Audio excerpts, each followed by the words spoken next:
भैया हम कही ना प्यार बिना संसार नहीं रही,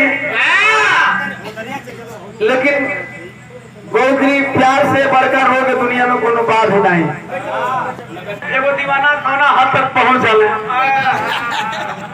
अच्छा ठीक है, प्यार का रोग लग जाना सच्चो बतावत है कि वो प्रेमिका अगर ना मिले तो ओके नेनुआ हिंदी मरचा फूल बेचे पर मजबूर हो जाएगा। वो केहू तर भेटा जा केहू हाँ। अच्छा नेनुआ भंटा मरचा फूल पे तब खातिर उतार हो जाए। अगर कोई कहे तो भैया कि तू कपड़ा लत्ता बांध के घूम ले, नंदनी तो प्रेमिका मिल जाए तो प्रेमी और पागल में कपड़ा लत्ता बांध के भी घूमे। कोनो प्रेमी समय कहीं अपनी प्रेमिका से मिले खातिर चलो हो, कैसे चले?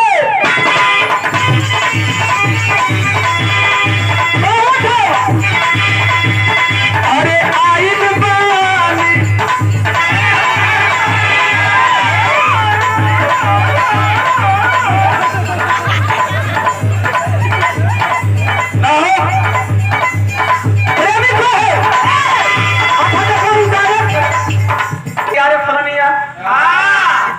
डायरेक्ट रही तो जूता पर नहीं रखल का बहाना मिल गई। वो कहाँ था?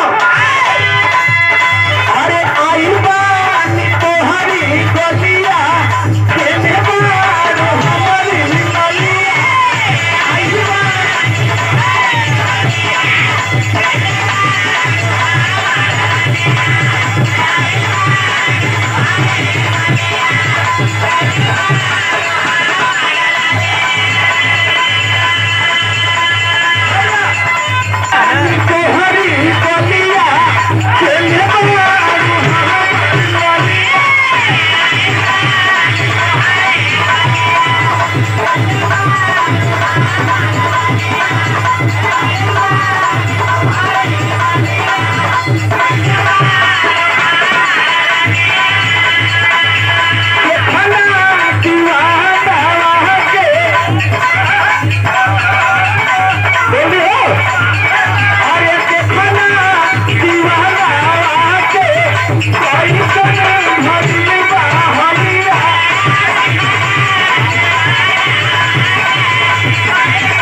आशिक अंतिम सांस लेते रहे।